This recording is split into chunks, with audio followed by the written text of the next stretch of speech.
What's up, everyone? Welcome to the 573rd episode of the Pokemon Podcast. It's super effective. I'm your host, Steve. With me is Hannah. I'm tired. I need Pokemon Sleep out now. Well, I think, next time we're recording, it should be out. Either the next one or the one after. Yeah, no, I think next one. I think only because the Pokeball Plus comes out this Friday. Friday. Speaking of Friday, Greg will always make your Fridays better. I will, because you can join me any night and we can watch Inteleon finger gun its way across the map. That's all it does. It does this, and it turns invisible. You just see the two hands doing this for no good reason.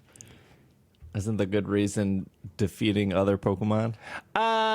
You would assume, but if anybody gets near Inteleon, it's a squish fest real quick. It's got that Decidueye, I feel. Okay, well, there's a lot of news this week, so we kind of had to pick and choose. So we'll see how this goes. Anything I guess we don't get to, we'll get to the week after. But we have some Pokemon Go stuff. Pokemon Go is 7 years old, so we'll talk about that. That's crazy to think about. Pokemon Sleep is supposed to be coming soon. I went to NAIC, which I spelled in the Google Doc wrong. I was like, Delphox showed up in raids. Surprise, it was fairy type. And if you want to know if Gardevoir tickles your fancy, the Pokemon forums are here for you. So, oh boy. We have it all today. We have a loaded show. And you would think in the middle of July we'd have nothing to talk about, but boy, do we have things to talk about. Let's start off with Pokemon Sleep. Because there's a Pokemon Sleep event happening in Pokemon GO. But as of 2 days ago on Pokemon.com, we have Pokemon Sleep and Pokemon GO Plus. Remember, it's poorly named. It's amazingly named. It's coming. It's amazingly named. It's coming summer of 2023. What metric are we using? There is I want to set the level.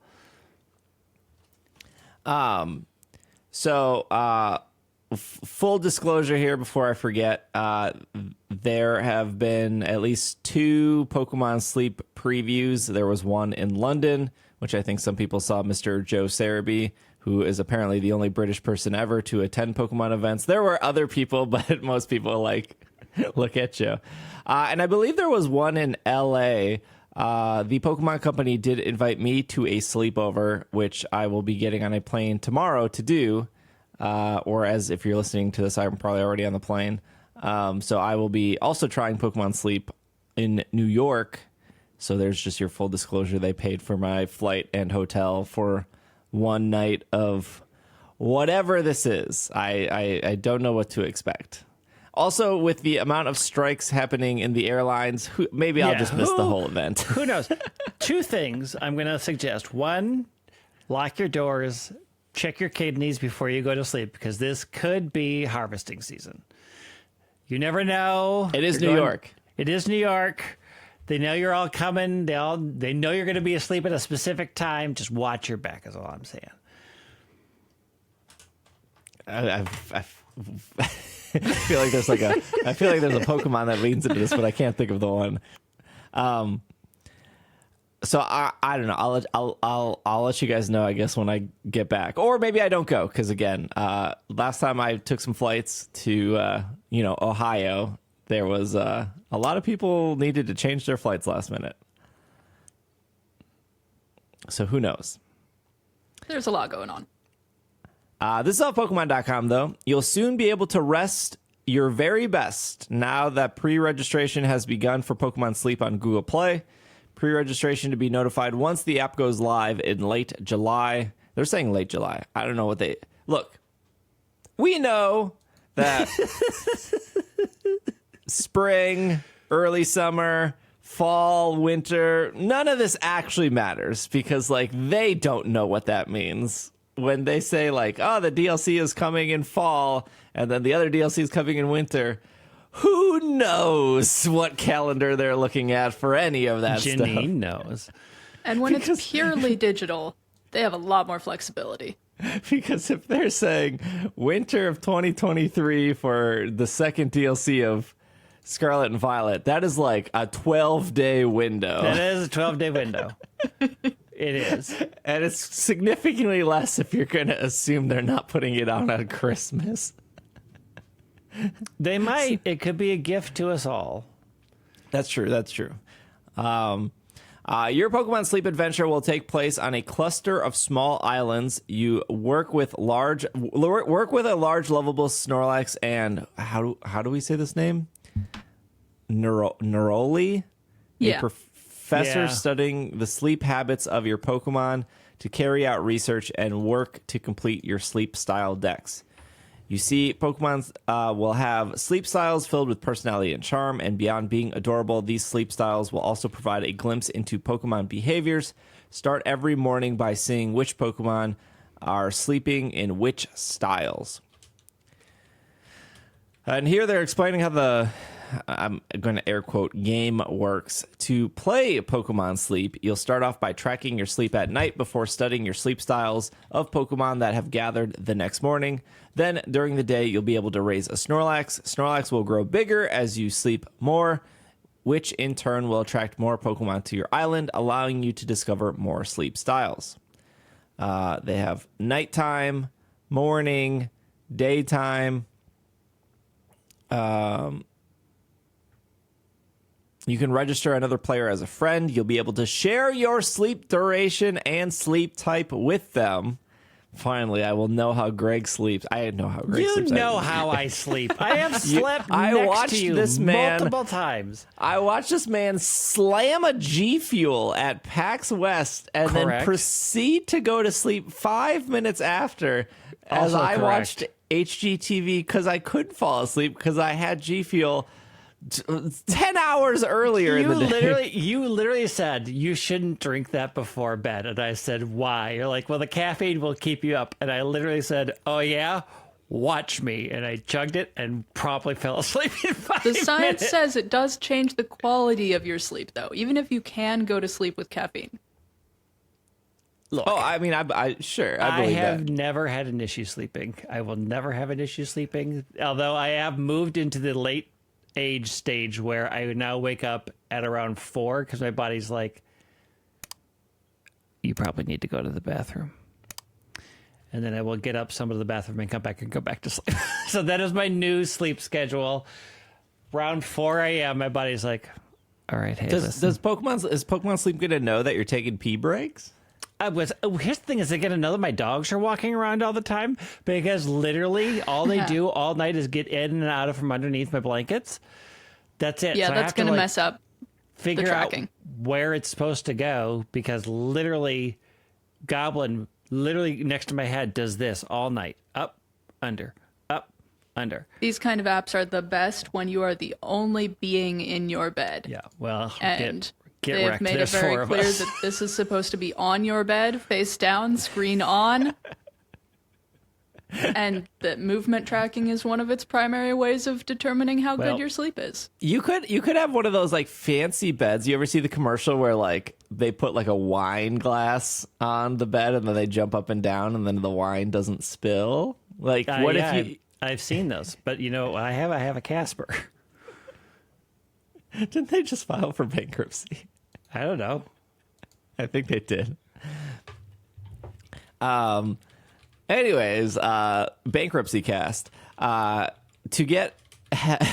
help get you constant sleep habits, Pokemon Sleep has a bedtime feature that will let you set a target time to go to bed. By meeting that goal, you can earn a stamp on your stamp card and receive rewards. Okay, so I've used probably a half a dozen sleep apps in the past, and I can't remember which one it was, but there was one app that wouldn't let me say that my bedtime was like past midnight. I hate when they do that. They were like, it means they're not making the app for shift workers. Right, but like in a world where like there are construction workers that work at like 4 a.m. or UPS or not UPS, that'd be a bad example because they're getting up at like 2 a.m. But like nurses, doctors, nurse, any hospital there's so many staff, people. any fire person, any 24-hour factory has third shift people. Call centers. There's a million people that there are things that are open 24 hours, and there are people that have to work the third shift. Yeah, McDonald's sent the Cub, insert 24-hour grocery store. So I was like, well, I go to bed at 4 and I wake up at noon, which I don't think is third shift. Maybe it is third shift. It's pretty third shifty. That's third shifty. But like I couldn't even set like my bedtime is like 4 a.m. Like ideally I should be going to bed the same time, even though that's, not the norm for some people. For some people it is the norm. But I was like, this app is useless to me because it's punishing me that I will never go to sleep on time. I'm curious if Pokemon Sleep will let me say my bedtime's 4 a.m. It looked like it, potentially. It looked like it wasn't going to force you to go to sleep at a quote-unquote normal time. But do I have to set a time? Is that my thing? Like I have to say I don't think 11? you have to set. I think you just get a bonus stamp for doing it. Ugh. yes, it sounds like you get extras for being consistent. Wait, are you not a sure. consistent bedtime person, Greg? I feel like you are. It varies. I will go to bed sometime between 11 and 11:30, but if I have to be exact, like that ain't happening. If I have to be like, I have to be in bed at 11, nah, maybe. I wonder how it works for like time zone shifts too. You probably just miss your stamp if you're like traveling, but Oh yeah, probably. I mean, it's on your phone, so it should read that you're in a new time zone. And Yeah, hopefully, it'll update the time, but it's hard to go to sleep at the same time consistently when you shift time zones. if I'm going to Japan and I'm using Pokemon Sleep, where am I putting the Pokemon Plus? Am I putting it in like behind my head? Well, that's the my plane? question. Where Yeah, is the it? plane. Where does it have to be? On the bed. I know, I but It has like, to be.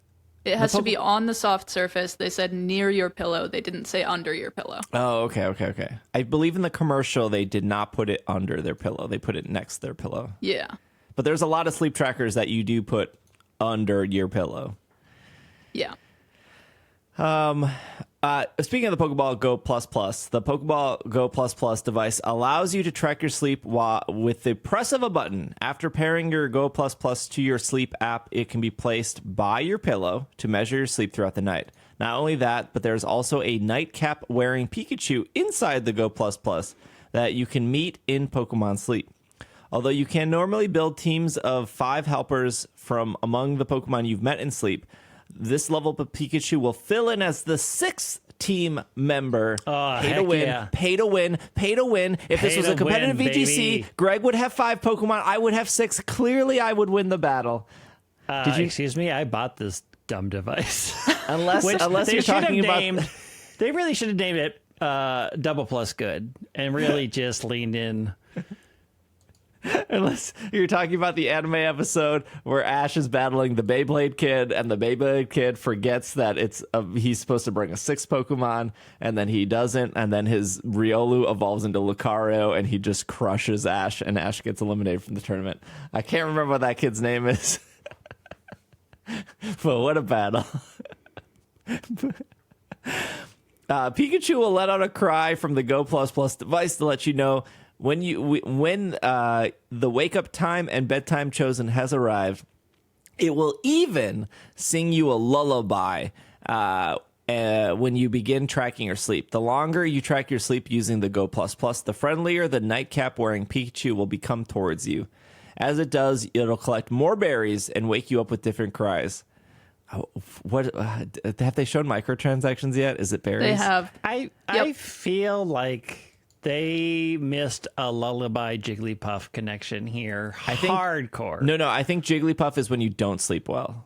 I think they talk about this in the video. when you don't sleep well, Jigglypuff shows up to be like, hey, I think so, buddy. Maybe I missed that. I don't remember seeing that. I think it was near the end of the video on the. Hold on. If you're having a noisy night, it will consider you a Jigglypuff, which is singing sleep. That's what she says in the video. Okay. She says because when you are using the app to track it instead of the Go Plus Plus, it does use the microphone. On your phone? Yep. The Plus Plus doesn't have a microphone, so it doesn't track based on sound. But when you track your sleep on your phone with this device, it will record clips of sounds to tell you if you're snoring or not, or anything like that. I'm into this. I can't wait for my snoring to be sold to TikTok. All right, they need to start differentiating between human snoring and my dog snoring. This thing is gonna be like, I don't know what's happening in this house. This is not a multi-person animal bed product. It is not. When you spin Pokestop, sorry. Collect berries, wake you up with different cries. You can even earn some Pokemon Sleep bonuses by connecting Pokemon Go Plus Plus to Pokemon Go. When you spin Pokemon Stops with the Pokemon Go, in Pokemon Go with the device, it will record it and give you berries if you connect to Pokemon Sleep. Pokemon Go Plus Plus will be released on July 14th. And you can pre-register on Google Play as of this podcast. Who knows when iOS is up? Also, those pre-ordering things don't matter. Like Threads went up for pre-order, and they were like, "It's coming next week." And then Instagram was like, "Just kidding, it's coming now." Yep, it really did say, "Oh, we're doing it now." Literally, the dude who made the logo was like, "Can't wait for you guys to try this in 2 weeks." And then he tweeted, "Just kidding, 2 hours." Oh, schedules. Yeah, I don't understand why, the pre-order thing, pre-block part of your phone off. They're not going to run out of copies. It's a digital thing. It's to ensure that you do download it. It's so you press it while you're thinking about it. You pre-download it while you're thinking about it. And then if you forget about it, you still download it. Quick, they're going to run. Mom, they're going to run out of Pokemon Sleep. Let me pre-order. There's been a run on the Pokemon Bank. There's no sleep left. Nobody can sleep anymore. Restock it. We only have 15 people who can fall asleep. The rest of you are staying up until we make more. Hannah, I missed this. What is the microtransactions in this game, and how much money can I give it? I don't think it's been fully detailed. I think it was the berries. Joe is the one who talked the most about it and said that it didn't seem super money grabby. Didn't seem super pay to win. Oh, but I'm paying to win. If there's anything winning that in I am, sleep. I mean, well, that's the question. Generally, Pokemon is the collector's sorts of games. You want to get everything. I'm not convinced this is a healthy game for collectors. Because if you're sleeping consistently, 24 hours to get the super rare Jirachi that can only awaken somebody who's in a coma. But if you're sleeping consistently and your night's sleep is similar every night, then theoretically I think you're only going to be getting the same sorts of Pokemon every night, and you're never going to be able to fill up your Pokédex. I haven't seen any way that that's going to work otherwise. This thing is riddled with problems. Also, have they released who they're selling my information to? Not yet. Gosh darn it. It looks cool. I don't know what to expect. I do want to give Joe props. As much as his website is still stuck in 2002.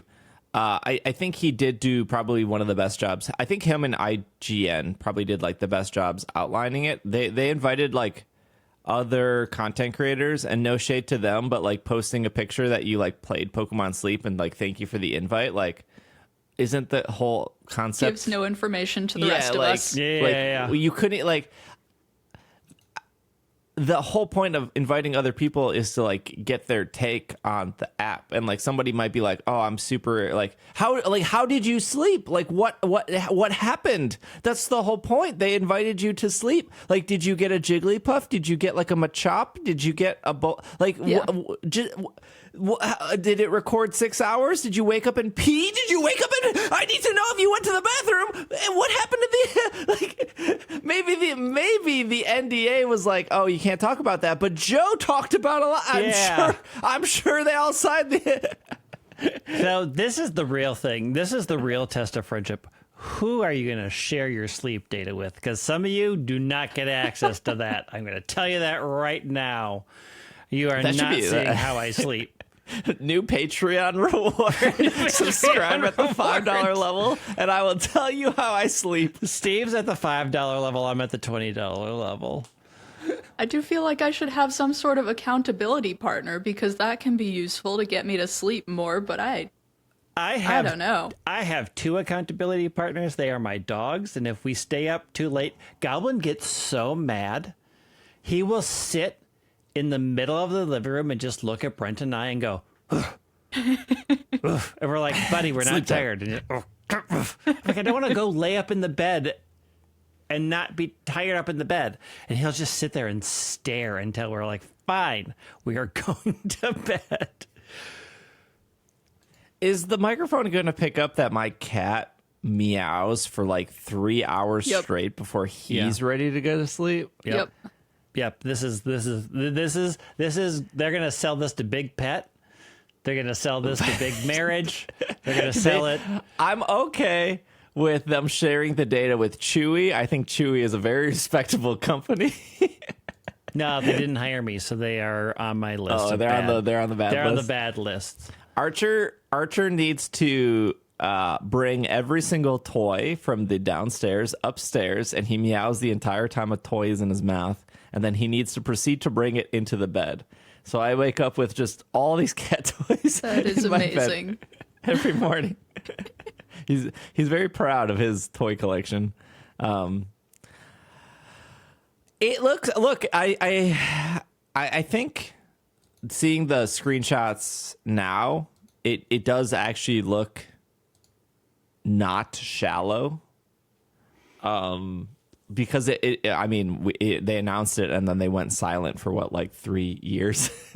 Yeah, and then when they stopped going silent, it still looked like a pretty shallow shell of a game. It does also, I mean, like, it's the same developer as Magikarp Jump. It does give me big Magikarp Jump aesthetic vibes. Yeah. Like maybe it's a the Pokemon game. Maybe the Pokemon company was like, hey, we loved all those buttons in Magikarp Jump. Just copy and paste this. That is their whole thing, copying and pasting. There is the part where it interfaces with Pokemon Go, though, and gives you rewards in Pokemon Go because it sends your sleep data to Pokemon Go. Finally, Niantic has another selling point. You can apparently get Stardust, stickers, and something else. At least Stardust and stickers from connecting. Stardust. I'm into the Stardust. Yeah, depending on how much. Probably not very much, but little bits of Stardust. Speaking of Pokemon Go, we'll do the Pokemon Go Sleep integration here, and then we'll take a break, and then we'll do the rest of the Pokemon Go. But this says, celebrate the upcoming release of Pokemon Go Plus Plus with Catching Some Z's event. On Saturday, July 15th, so again, the Pokemon Go Plus Plus comes out the 14th. This event is on the 15th, which makes me believe that we're going to get sleep on Thursday or Friday. Although, like, time zones, so who knows? What was that look, Greg? I think that's wishful thinking. You don't think it's coming out this week? No. No? Nah, I think Plus Plus could definitely come out. I think they're going to release the item, and you can connect it to Pokemon Go and use it, but I think they may still hold off on sleep. Definitely possible. This event is only that weekend. Yeah, and it's in Go. Yeah, but they want you to buy it. Not as Niantic, the Pokemon company. They just want their money. But I mean, Pokemon Go Plus, like, it's sold out. Like, I don't think they're necessarily worried about you buying the Go Plus because That's true. A million people already bought it and it's already gone. It's very true. It did sell out. I think you can get I saw it pictures of some places. I saw the pictures of the Go Plus Plus. It looks a lot thinner than initially, which is good. But is it still like the size of my head? It's not that huge. It's not that huge. I don't know if it magnetizes, if there's a magnet in it, but I still want the concept of like using the I don't think there's a magnet in it. You can attach a wrist strap to it. Yeah, I saw the wrist strap, but oh God, I'm not attaching that to my wrist. I'm not doing some bizarre Beyblade cosplay when I'm doing Pokemon Go. It's just not gonna happen. But they make those like magnet pop sockets. This is too complicated for a podcast to explain. Come to my Twitch stream. I'll explain exactly why I wanted to magnetize to the back of my phone. Anyways, there's a new Pokemon Go debut. Komala, the drowsing Pokemon, is making their debut in Pokemon Go. And a Snorlax wearing a nightcap will also make its debut. You can complete special research tasks to encounter it. If you're lucky trainers, you may encounter a shiny one. Using the Go Plus Plus will let you play Pokemon Go without staring at your phone. Remember I talked to John Hankey one time, and he was like, I don't like people doing that, but Mr. Pikachu said, we don't care, Mr. John Hankey. We want to sell more plastic devices. You can also use the auto throw function. You will be able to automatically throw Pokeballs at wild Pokemon. While the auto spin functions automatically spins Pokestops, you will also get an adjustment setting to switch between Great and Ultra Balls. So this is the third official device that connects the Pokemon Go. The first one was the Pokemon Go Plus, which was the little pin-looking thing. It looked like a pin. It looked like a compass point. Yeah, it would vibrate and light up, and then you would press the button, and it would throw a Pokeball. Then they released the $50. The first one was $35. Second one was $50, and that was the Pokeball Go Plus, which maybe I'm saying that wrong. Which was with Let's Go Pikachu, Let's Go Eevee. That was the big Pokeball. Mm-hmm. That would automatically spin Pokestops if a Pokemon was in it. If you're like me and you bought it and you never took the Mew out of it because you forgot, then the Mew has been auto spinning stops forever. That one also had functionality with both Sword and Shield and Let's Go Pikachu, Let's Go Eevee. So in Let's Go Pikachu, Let's Go Eevee, you could use it as a controller. You could also walk a Pokemon. If you put, a Rhyhorn in it, the lights would be brown. If you put a Zacian in it, because you could put a Pokemon from Sword and Shield into it, it would light up blue. If you walked with them, you could sync it back and get rewards. I believe in Sword and Shield, it was only like rare candy, but in Let's Go Pikachu, Let's Go Eevee, it was like berries, rare candy, other stuff that it would collect as you walked. Both of those devices, you could only use Pokeballs. This is the first device that will let you use Great Balls and Ultra Balls. And it says, after you pair your Go Plus Plus with the Pokemon Go, you will take on special research that leads you to encounter with Snorlax wearing a nightcap. We don't know how else to get more Snorlax encounters. I guess probably just spinning stops. And then the event will feature Jigglypuff, Abra, Drowsy, Snorlax, Mareep, Teddiursa, Slackoff, and Wooloo. Some trainers, if you're lucky, will get Munna and Komala. All of those can be shiny except Wooloo and Komala. Also, the picture of Snorlax in the wild is not the one with the nightcap, for whatever that's worth. But Wooloo is a big deal, because Wooloo was only around for a very short time back when there was the Galar event. You probably do. It was when more people were still playing Pokemon Go. It was before a lot of the controversies. Yep.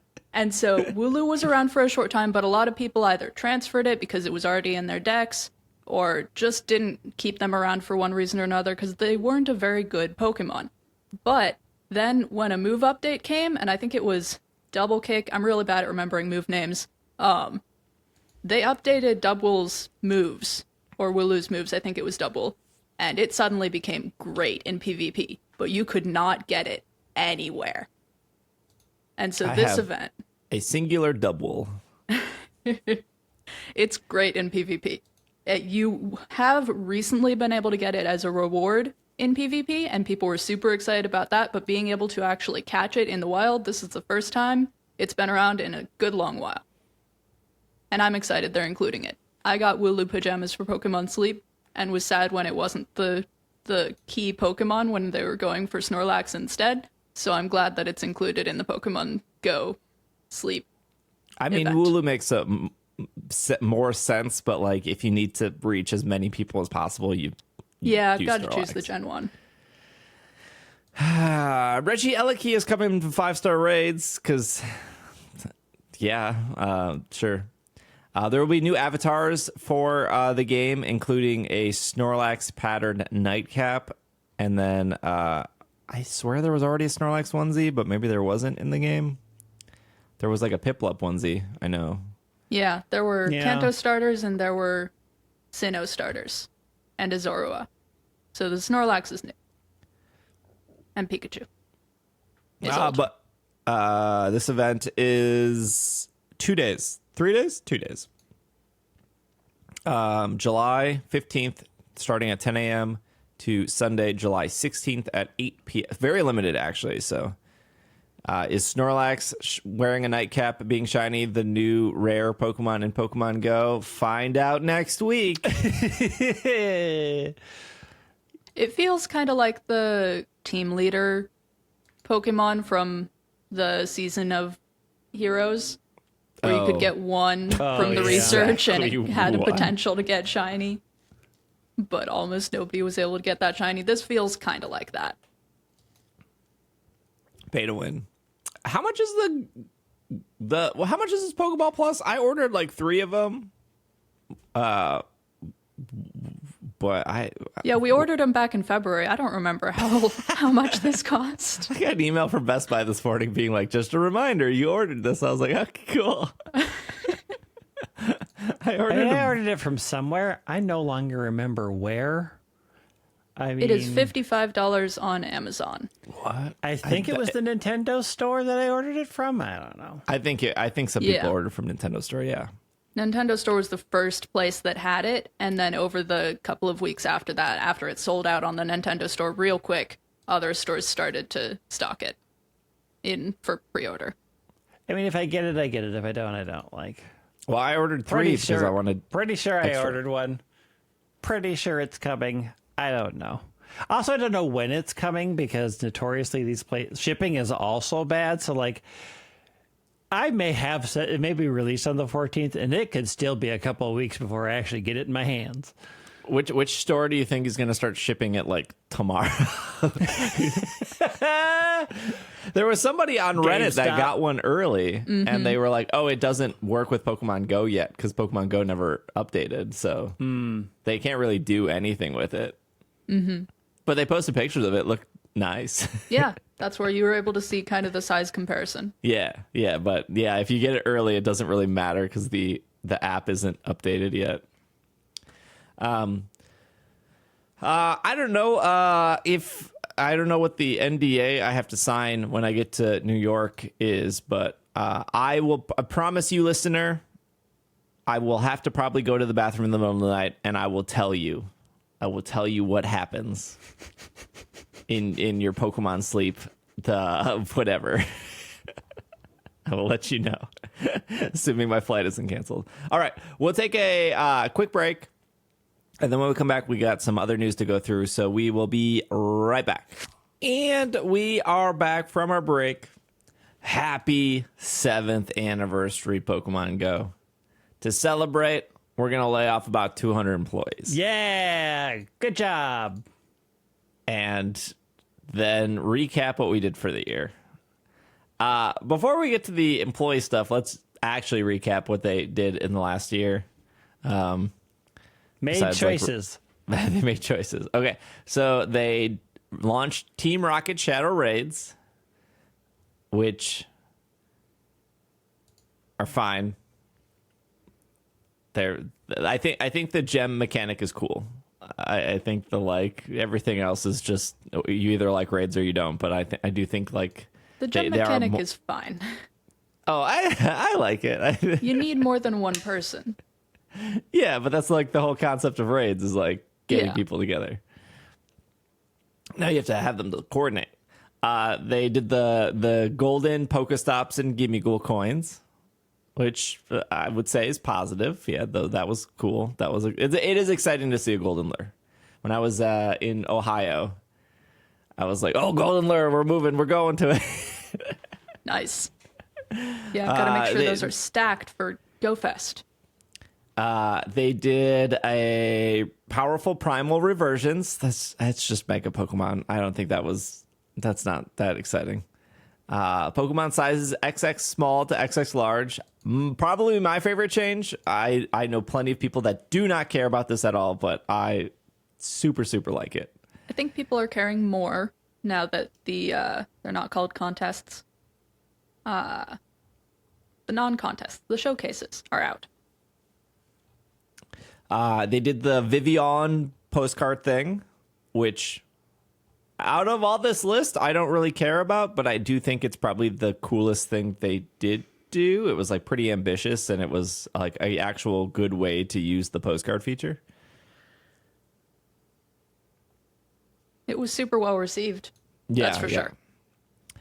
They released Ultra Beast, which, going back to the raid thing, I think there was something there, but like, it's just raids. Mm-hmm. Like, they made real cool videos for them, though. That's true. They did. A lot of people died in the making of those videos. They sent me some cool posters like leading up to that, and they're really cool. I never got them framed or anything. And then they did the Daily Adventure Incense, which I forgot was within the last year, but it was that came like shortly after the first Go Fest, which again I think is a positive change, especially for people who play every day, like the 15-minute thing. So I think overall that's a good amount of like new features they added to the game. They forgot Zorua. That's true. And Kecleon. I feel like those were big things. Yeah, they did Gimme Ghoul, but they didn't do Zorua and Kecleon. Yeah. Oh man, I saw a Kecleon at like 2 a.m. the other day, and I was already in bed. My Pokemon Sleep would have been very unhappy. I got up, I threw pants on, I got on my one wheel because it was more than a 10-minute walk. I zoomed over there, and then it despawned. Oh no! Why would you do that at 2 a.m.? I've been like, I'm at 3 of 5. I'm at 3 of 5. Well, I need 2 more. It's time to let that go. It's 2:30 in the morning. Best time to play Pokemon Go, though. In the happy anniversary graphic, there is a Hisuian Gudra, there is Sprigatito, Quaxleaf, Waikoko, there's an Alcremie, there's Diancie, Naganadel, which no one knows how to say that Pokemon's name right. I believe it is Naganadel. That's how they say it in the anime, at least. I think Naga is also like some Latin or Hebrew or I don't know. It does. There is something to the front of that Pokemon's name. Undoubtedly. I mean, Naga are serpents in a lot of things. Are half serpent beings. I don't know if that applies to this, but I mean that is like, Naga is used in a lot of things. Yeah. Now you know how to say it. Oh, there's a Hatena in here. I just saw that. Yeah, there's a little Hatena holding on to Golden Go. That's cute. And as we know from previous years' images, there is no guarantee all of these things will be actually added to Pokemon Go. No, there is Correct. not. There is no guarantee all of these things will ever get fully added to Pokemon Go. Very correct. The images are really cool, but I don't trust them anymore. I love their images, but yeah, the images are full of lies. Yeah. I mean, there's like what? there's the Wooper and all sorts of stuff in here. Maybe we're not getting all of this. So showcases are here. Hannah, have you done a show? I haven't seen any at all. I haven't. Yeah, there was a bug where some people just couldn't see them, and I kind of feel like I was one of those people. I didn't look very hard, but I live in an area with a good number of Pokestops, and in the time they were running, I did not see a single one. So they aren't running anymore, and they're going to be coming back, I think, tomorrow, so the day before this podcast comes out. So by the time this podcast comes out, they should be around again. But I haven't gotten the chance to do one. Got it. If you don't know what a showcase is, good thing you're listening to this podcast. Also crazy that you said that it was bugged and some people can see it. That must be the first bug this game has ever had. Oh, yeah. Really, it is. Throughout all your adventures and travels, you have probably quite a few Pokemon that are particularly special. Maybe it's a massive Snorlax or an itty-bitty Morlul. If you wanted to show off these extra special favorites, now you can.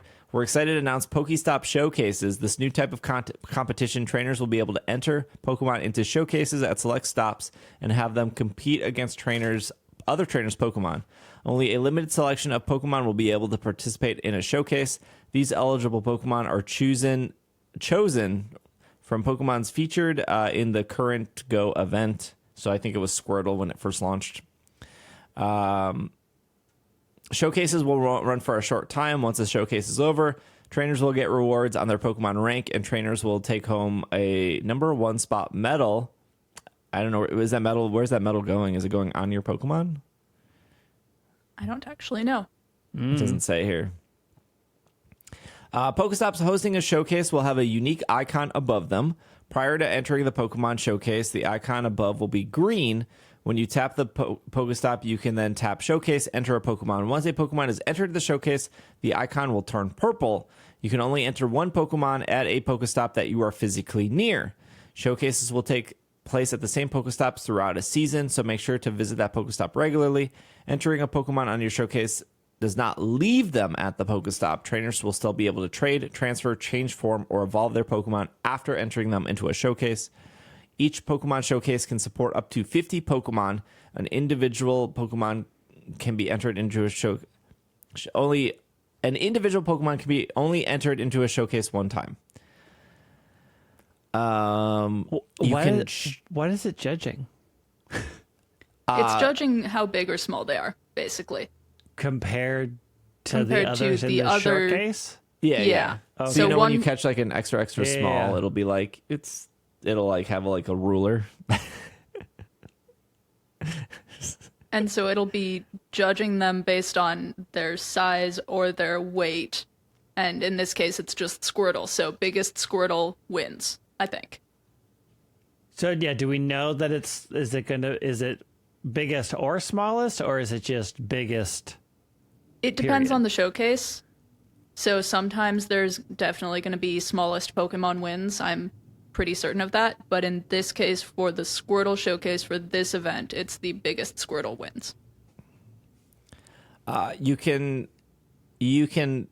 catch a mouthful. You can catch showcase eligible Pokemon throughout the duration of the showcase period. Trainers can also switch out the Pokemon they enter in the showcase. Pokemon entered in a showcase can be switched out remotely.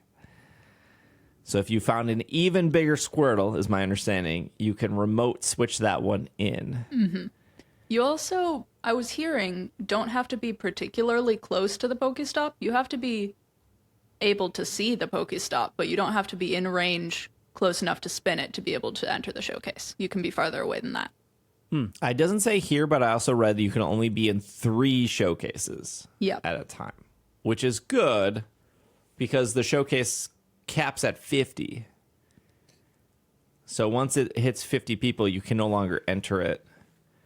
And then you can claim your rewards. I saw on the Sylph Road that the rewards were good and people were really excited about the rewards. Who knows if that's going to change in the future? We all know that your 7-week adventure stamp or whatever used to give legendary Pokemon. It hasn't given legendary Pokemon in like 5 years. A long time. But boy, people will not. The same people who are like, bring back legendary Pokemon are the same people that are like, bring back the footsteps. like this game is 7 years old. That ship has long sailed. That wasn't yesterday. That wasn't last week. That wasn't last year. That was 7 years ago. The footsteps are not coming back. They were fun, though. They were fun. Hey, I think this might be the first time on this podcast we can confidently say if you live in the middle of nowhere and your Pokestop is a showcase, you have a very distinct advantage. You might have the best advantage, actually. There is the big if they have access to the showcase. If. You might have no competition. The one stop that's the bar down the street finally turns into a showcase. Check that thing every day. You might be the only Squirtle in that showcase. I wonder if they've counted for that, right? Like, I wonder if the system does be like there has to be X amount entered in before it will actually pay out rewards. Have we seen? No, it's timed. So they all end at a certain time. So there don't have to be a certain number of Pokemon entered. But do we know if since it's the top three, if it will still reward if there aren't three? Oh, Greg is saying like if there's 2 Pokemon in and it's like you're all disqualified because there wasn't 3 of you. There wasn't 3, which is something I would you can be the only one in do. there. You can be the only one in there and win. I am a little bit worried, though, about how they are saying that the Pokestops, like, if a Pokestop is a showcase, it will be that Pokestop will stay a showcase going forward. And just, if they haven't been very careful about making sure that more rural places actually do have those, then that kind of sucks. I was really kind of expecting these to rotate, and different Pokestops would have different showcases. But I'm assuming if my guess would be that because things are categorized internally because of Ingress and their other games, that showcases are more likely to appear at like a park and not like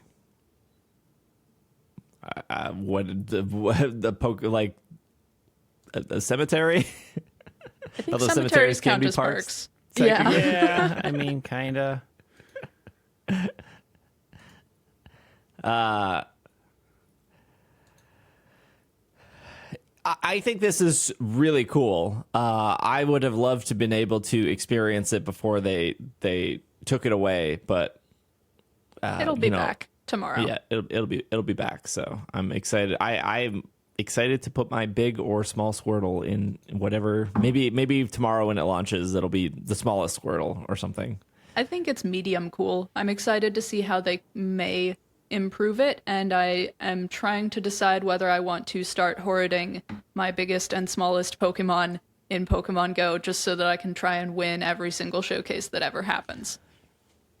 Well, apparently there was a bug in Scarlet and Violet, which is crazy for that game too. It's been so flaw free. I mean, I'm shocked that you said there's a bug in that game. I cannot. If you moved,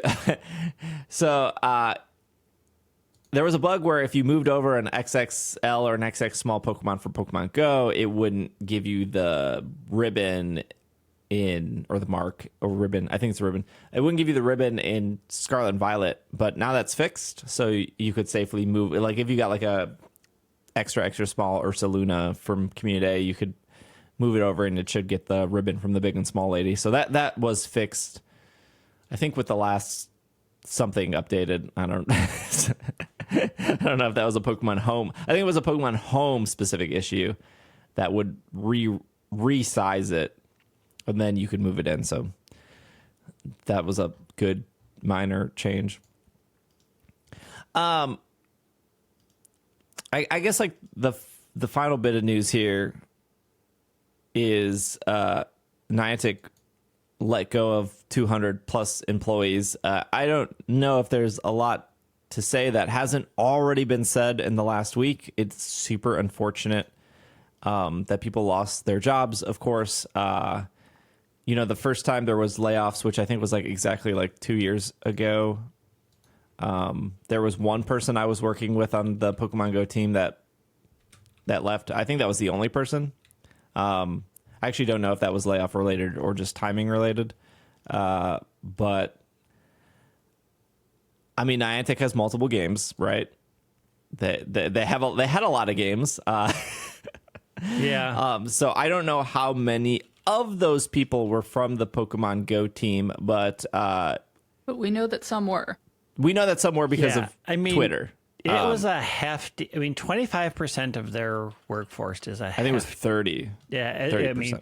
I'm saying 25. Between 25 and 30% is a hefty amount of people to cut, and they would have been cut across. They would have been cut across a wide berth of functions, so they could not get sued for targeted layoffs. Yes, I have learned about this recently, that if you lay off more people than you need to, then you can't say like, well, this person was in a wheelchair, right? Or this is a person of color. As long as they have enough filling in that they could make a case that it was fair in court, that's all they care about. So when they do massive layoffs, they will take out a ton of people, especially people who may have just gotten there. So it doesn't look like they're firing people for tenure or because they earn too much money. So it's super unfortunate when all of these things happen. It is a overall bad thing for companies to do. It does not mean, I want to point out that this does not mean that the company is doing poorly. It does mean that generally investors or the board or stockholders wanted to see a drastic change in their bottom line. And the fastest way for companies to do that is to cut things and staff. So these things are particularly troublesome. The scrapping of the games means that he has come out and said they overextended their money. So scrapping the big name licensing things where they would have to pay a lot of money to a specific group makes a lot of sense. Yeah, I have it right here. Specifically, we are closing this is off Niantic's website. Specifically, this means we are closing our LA studio, reducing our game platform team, and making additional reductions across the company. As a result, we are sunsetting NBA All World that launched in January of this year. Yep. And we are stopping production of Marvel World of Heroes, which was, I believe, in beta. This means we are laying off 230 Niantic employees. I would assume, and I think a lot of people would safely assume, most of the layoffs were from these two teams. If you don't know how this works, there is a dedicated Niantic team for Pikmin. Yep. There's a dedicated Niantic team for Pokemon Go. The same for Peridot. The same for Ingress. It's not like, I've seen this on the internet, it's not like Peridot launched, so 5 people that were working on Mega Evolution are suddenly making Peridot. That's not how it works. They're completely separate teams. Yes, and Ingress did release a separate post on their news website saying that the Ingress team was largely located at their LA studio. Yep. So these cut a bunch of, or at least impacted a bunch of the Ingress team too, which wasn't mentioned in the Niantic letter. The way that this was done did not gain any respect. I mean, it wouldn't, but it was done. I don't know any company laying off people. No. Yeah, exactly. There's not really a way for it to be respectable, but this was particularly bad. The employees didn't know until everybody did. Yep. I mean, that's how it happened with my job. I walked in and everyone was gathered, because I was always the last person in, because I was keeping the website open, running. So I'd be up late, updating the website. And I walked in and everyone's around the little couch seating area. And they're like, okay, today's everyone's last day. What? Yeah. They literally were like, you can continue working. the rest of the day, or you can leave. We won't be upset if you just left. They can't stop you. Like, you just fired me. There's no hanging around. You'll still get paid if you leave. I would have walked out, honestly, because I was like, well, if this are, but I literally needed to pack my office, so I couldn't. Like, I had my own office, so I was like, well, I guess I'll like transfer some data and then I'll pack my Funko Pops. Yep. I mean, I've seen a lot of people take really negative takes about the reason why these people got laid off is because of all the poor decisions that Go has made. And I can agree that, yes, Niantic has made some poor decisions. I don't think those poor decisions around Go were the driving factor. I think it's much more he attempted to grow the company way faster than the market or their financials would allow, particularly quickly branching out into other licensed games without sort of understanding how expensive that ultimately would be. And understanding what made Pokemon Go popular. Right. Like, and it's tough to catch lightning in a bottle again, right? Like, they are trying to get another summer of how great Go felt 7 years ago. And they're trying. And you can look at Niantic and say, you do need to get your bottom line together, and the way you handled this is poor. I will agree 100% with that. Layoffs are always a huge negative for any company, and anybody who sees a job come up at Niantic, you need to think really, really, really hard about taking that job, because they are in a very unstable place. But I think a lot of people who are out there saying this is directly because of Go and you have remote raid your passes business. is what I've been saying. Like, if Because- they didn't change the remote raid passes, wouldn't happen. And to those people, you have no clue. No, Yeah, you're you not have looking at no- the bigger picture. Yeah, there are bigger issues than the fact that they decided to limit raid passes, right? Like, there are bigger issues within the running of that company. And I do agree on some level, like, they really need to refocus on what works going forward. But I do think the bigger issue, as outlined in their letter, is they projected growth and then acted on that growth before that growth was real. And that's a very common mistake a ton of businesses do. Yeah, the other thing they say here is our top priority is to keep Pokemon Go healthy and growing as a forever game. This is not a new statement. They have said this tons of time before, that they want to see Pokemon to be 10 plus years. Happy birthday. You've made it to year 7. They also say we will focus on making our recently launched games a success in terms of retention, revenue, and profitability. I being Mr. John Hankey, am confident about the prospects for Pikmin Bloom, Peridot, and Monster Hunter now, but we have a lot to work to do. So what is really funny is the day they announced this, they also announced their like lead up to Pikmin 4 event in Pikmin. Mm-hmm. And one of those things in Pikmin, for those that don't play Pikmin, they have like medals, the same thing as like Pokemon Go, and they have limited time medals. So there was like there was an event where the medals you could get were no longer available, and they brought those back. And in order to get it, you have to spend 700 coins, which is $7 for a single medal. It comes with a quest line and stuff, which is not that. Remember, we all paid $7 for, well, not we all. Some of us foolishly paid $7 for a Mr. Mime, which is a singular Pokemon. But you get a quest line and stuff.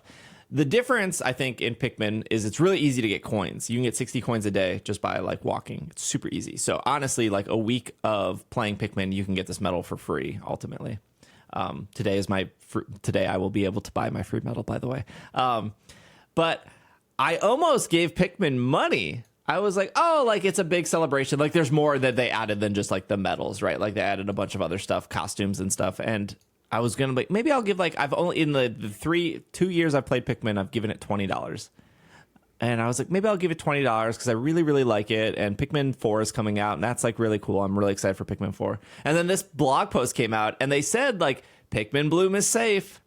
And I'm like, is it only safe because literally Pikmin 4 is 2 weeks away? Like that would be like the craziest thing ever to shut down Pikmin before Pikmin 4 comes out. So like, even though they're like, Pikmin's safe, and I do think like Pikmin probably is doing better than, and like, I don't know a lot of basketball people, but the basketball people I do know did not care about NBA Live. Yeah. The club that I ran in college that was a Pokemon Go club, the person who was the president of that club for the most recent years is a big basketball fan and ran a Pokemon Go club and wasn't into this game. Yeah. I think that one, I think everybody who saw it literally did a, what? How is that supposed to work? Is it a Space Jam thing? I could maybe see if it was a Space Jam thing. If it was a Space Jam thing, I'd be in. Yeah. Sign me up. I have a feeling like Pikmin Bloom's fate relies on how well adoption is after excitement with Pikmin 4 happens, right? Like, yeah. I mean, a feeling Pikmin's also somewhat backed by, well, not somewhat, it is backed by Nintendo. Right. Nintendo knows games, right? Like Mario Kart mobile is still a thing. Animal Crossing is still a thing. Like I would also, Pikmin is very big in Japan. Mm-hmm. These games work, Pokemon Go, Ingress, Pikmin Bloom, they work really well in Japan because a lot of people don't have cars there. They commute, they walk. I don't know how big basketball is in Japan. You know what I mean? Like, yeah. Like I feel like we said this for Pokemon Unite. I still 100% believe this for Pokemon Unite. Pokemon Unite could have flopped terrifically. Could have had the biggest flop in the world in the US. It wouldn't have mattered because China loves mobile games.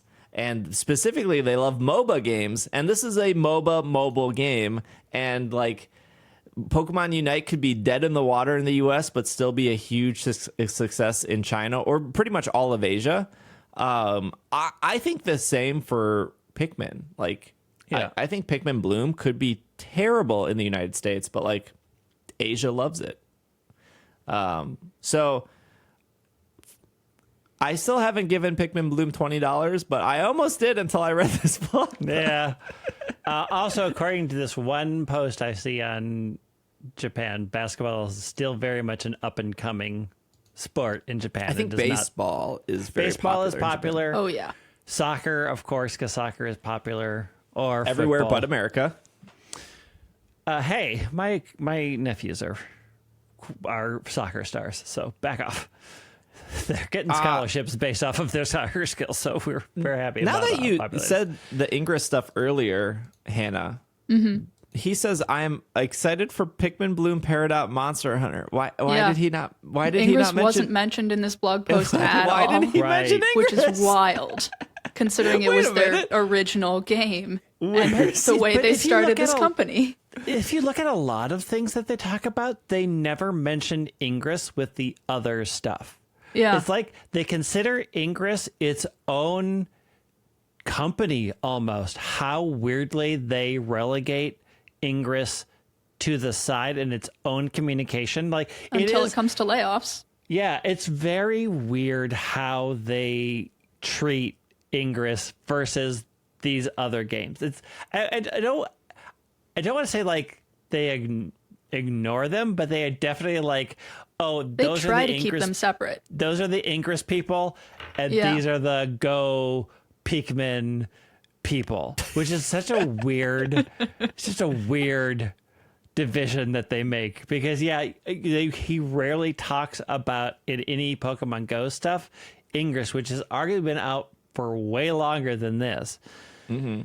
I mean, It's Ingress, weird. like, Go Fest, like, they had Ingress Fest before Go Fest were even a thing. Like, they've been doing that for... Yeah, the Ingress community thrived Yeah. for years before Pokemon Go was even announced. I played Ingress before Pokemon Go was announced. I did too. So, Marvel didn't make it out. NBA's gone. Harry Potter's gone. We still don't know. It's kind of crazy to this day. I wish I could find like an ex-Niantic employee. If you're an ex-Niantic employee, feel free to slide into my DMs. We will anonymize you. I am curious if Harry Potter was not because the game was like a complete failure. I actively saw people playing Harry Potter. Yeah. Like when Greg and I would do community days, we would always see at least like 2 people like with Harry Potter open. I have to this day I've never seen anyone with NBA Live open. But I wonder if that was like a licensing thing. Like, Oh, yeah. like, oh, we don't want to pay J.K. Rowling /WB Games /whatever. It's just too much money for that. Like, I'm sure they had a player base. There's no doubt about that. I mean, the player base was upset when it closed, but like, Yeah. They that could have just been huge- like, hey, this licensing isn't working out and we can move our people to other teams and it's just like a win-win for both of us. We're saving money, not paying the licensing, and we're saving, like, we're not getting that much money in return. Well, one of the And- interesting things that I think keeps Ingress in the safe category is they don't pay anybody but themselves for Ingress. Yeah, that's why they're Like, keeping there's- going with Peridot. There's no licensing needed, and that is just if they keep that game going, they are making money and they get to keep it all in-house, right? Like the issue is, of course, since this is their own IP, it does not have the immediate population grab that a Pokemon or a Marvel or the NBA does. But of course, with those huge names comes huge licensing fees. You have to share what you're making. So it's interesting, like, again, it's interesting that they don't ever really talk about Ingress, which is their own IP, and they still relegate it to the Ingress community, and those people are like lost forever. Like, it's like, what are you doing with them? But like, I don't think Ingress will ever go anywhere, mainly because it is still a very thriving base of players, and it's their own IP. Yeah, as somebody who played Harry Potter for a solid week, there was a lot of, I don't want to say copying, but it was really easy to compare Harry Potter to Pokemon Go. Like, here are the stops, here are the gyms, here's the walking, here's the, like, instead of catching, here's the spells. Like, they did mimic a lot of stuff. And there was some stuff that Harry Potter did better. Not a lot. There were some. There's obviously some stuff that Pokemon Go did better. But when I look at these games, Pikmin, Peridot, Monster Hunter, Peridot is not remotely close to Pokemon. I mean, Peridot is a Tamagotchi. Like, Yeah. and I don't have the patience for Tamagotchi stuff. Like, I know there are some people who do. There are some people who like take care of like 5 different Tamagotchis a day. And, props to you. I could barely keep myself alive. I can't keep a digital pet alive. So like, that's cool. Like, Peridot is a very different, I don't even know if I would call it a game. It is a Tamagotchi. And it's an expensive Tamagotchi. Like, if you want another Peridot, you have to spend like, I think like $6 or $7. I think just 5, but that is when I stopped playing. But that is like the Tamagotchi community. Like, Yeah. I get people are frustrated that like, oh, in order to get another Peridot, I have to spend $5. Like, you don't understand. Like, people who are into Tamagotchis, they are buying new Tamagotchis like weekly. They are like, it is a collecting / like taking care of. Like, I'm not trying to defend Niantic, but like, they're not off base really far with Peridot. Like, No. it is what they're replicating. Pikmin Bloom is not anywhere near Pokemon Go, and that's why I think I like it so much. Like, it is such a chill game. It runs in the background. Like you do your, like, you wake up, you check your Pikmin return, before you go to bed, you send them out at night. Like, it is exactly what I want in a mobile game. That, like, I can't, like, people said this when Harry Potter came out. It was impossible unless you made this your full-time job to play both Pokemon and Harry Potter at the same time. They were asking way too much of you. Too much. And thankfully, I think people stuck with Pokemon. I think for a lot of people, they probably have maybe 1, 2, or 3 like full-time mobile games, and Pikmin never feels like it's trying to fight for that. Right. It's very light and it's not asking a lot, and it's great. I have no clue what Monster Hunter is going to ask of you. I'm going to assume looks Monster pretty Hunter intense. is closer to the Harry Potter Pokemon Go. Yeah, it feels similar. Also, like, his final paragraph of this letter is real bad. The way he signed it off with lowercase initials bothers me. Well, the thing that bothers me, and this is what all CEOs do, Yeah, it's CEO. is sad to say goodbye. No, you're not. So one of your dots, man. Somebody needed to say, cut that, because nobody wants to hear that you making a decision to fire 230 people who will no longer have jobs, whose future are now completely unknown because of your actions, that you're sad about that. Nobody wants to hear that from a CEO. It is so fake and so false. And that whole sentence would have been better if you had just cut that out, because the rest that comes after that is like, oh, pity me. It's so hard for me to make these decisions. No, it's not, because you are safe. You are making a ton of money, and you will not be touched. Nowhere in this thing has anybody talking about how they're touching your salary, your stock options, or anything you're doing to save money for yourself. It infuriates me when I get to the end of these things, because they're always like, oh, it was so hard to do this, and it's so painful for you to go. It was not painful for you at all. You are still getting paid millions of dollars. He's and probably if you, writing this on his yacht. If you get replaced, you absolutely have a golden parachute, meaning you will never have to work again for the rest of your life. It infuriates me when they do this stuff. Yeah, I do wonder how many people were on Marvel and NBA. I would assume probably each of those teams probably had like 100 people each.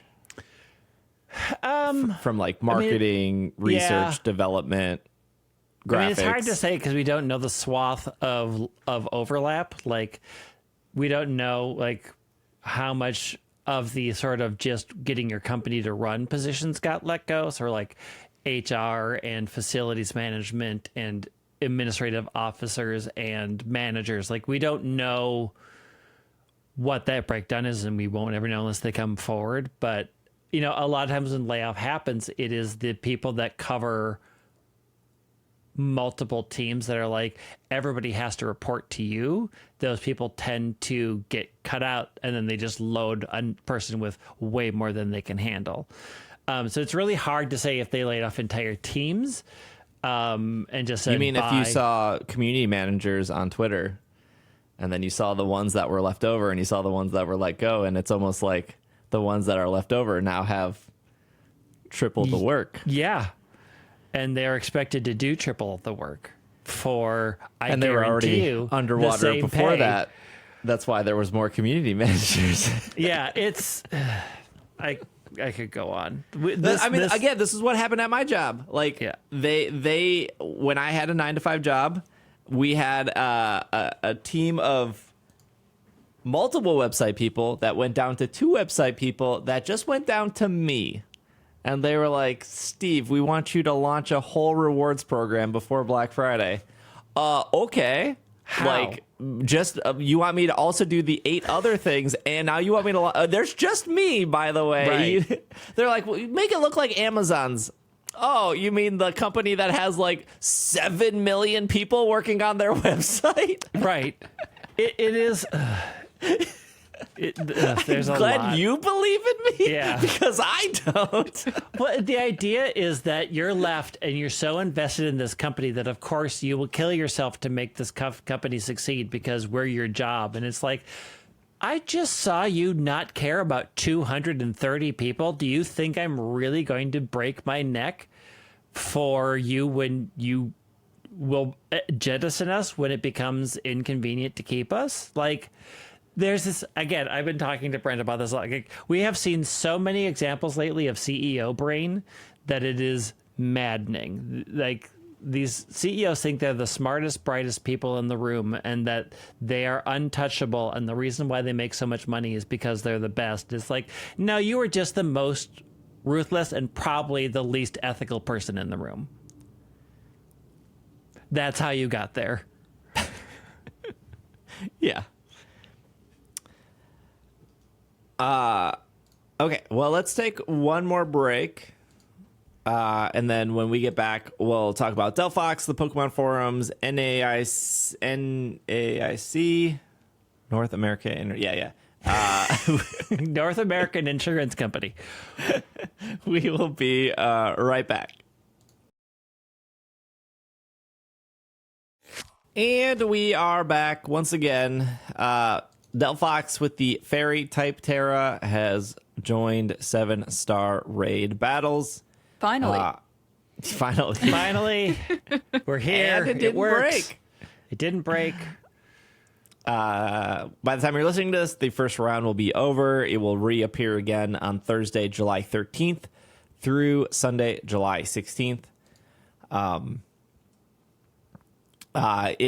The coolest thing, I said this in my preview video, the coolest thing they could have it do is Magic Room. And it does Magic Room. It does. And I feel like 99% of Pokemon fans have probably never pressed the button Magic Room ever in their playthrough or have seen anyone play it.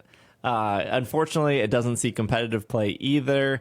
Most people might be familiar with Trick Room because Trick Room, even Trick Room, you probably don't even see through a normal playthrough of the game. But Trick Room will reverse the turn order. So that means slow Pokemon will go first and fast Pokemon will go last. That does see competitive play, although I don't know if we've ever seen a Trick Room win a Masters championship. We saw it in juniors actually at NAIC, which is really cool. But yeah, Magic Room will disable all your held items for 5 turns. It's really cool that it does that. You can stop that by either also using Magic Room, which not a lot of Pokemon get, or you could taunt it as well. It is refreshing to me still that they can change when the shield goes up, or they can change when, this Pokemon's going to go 3 times in a row and there's nothing you can do about it, or this Pokemon's going to open with 1 or 2 moves and there's nothing you can do about it.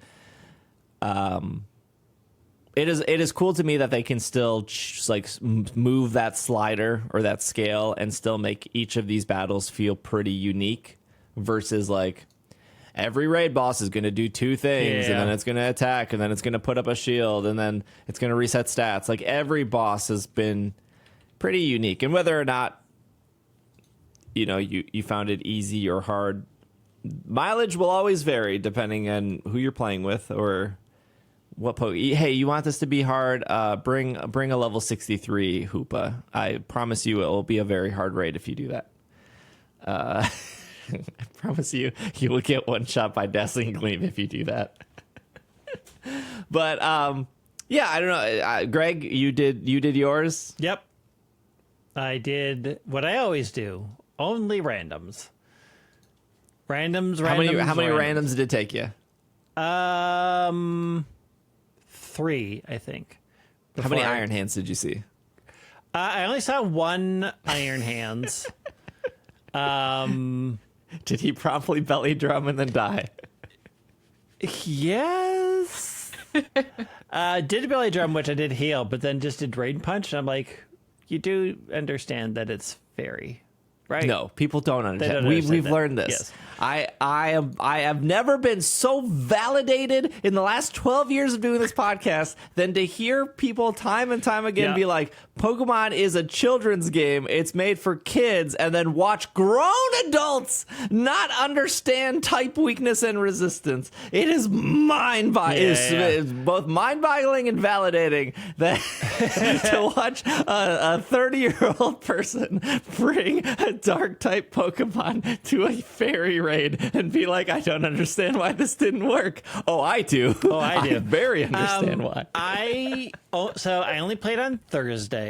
I did, I want to say 3 hours of just all randoms. That's all I did all night, because I do randoms in Final Fantasy. I do randoms. It's always interesting to me to see the evolution of when it first hits to when it later in the night, when people have started actively searching up, because I did start with a lot of your standards. There were a lot of Azumarill. There were some slow bros just sitting there powering up. I'm like, you go, girl. You're not going to make it, but I'm proud of you. And then towards the end of the night, I started seeing a ton of Heatrans, a ton of Armor Rouge. I saw a ton of Ceruledge, I'm assuming. No, what is the Bisharp new thing? King Gambit? Yeah, I saw a ton of King Gambits. That's all of not a sudden. good. No, it's not. But I suddenly started seeing them as people are like, "Oh, these aren't working," and so it's just really interesting to see like what happens with all of these raids, like raids across the board. Any game that I do raids in, it starts out rough, and then suddenly you start seeing people who have clearly had to go and like, just give me something quick that will make this happen. And so I think the start was rough, and then towards the end of the night, before I just got tired of doing them, I had more successes than not. And to be fair, I did not bring a great Pokemon. I brought Clodsire because it's what I had. And I'm like, look, I know enough of what I'm doing that if there's other people who are good in here, I'm just going to acid spray. The Church of Acid Spray. I'm at the Church of Acid Spray. I have an assault vest on, so as long as we can get before the magic room goes up, I'm surviving hits.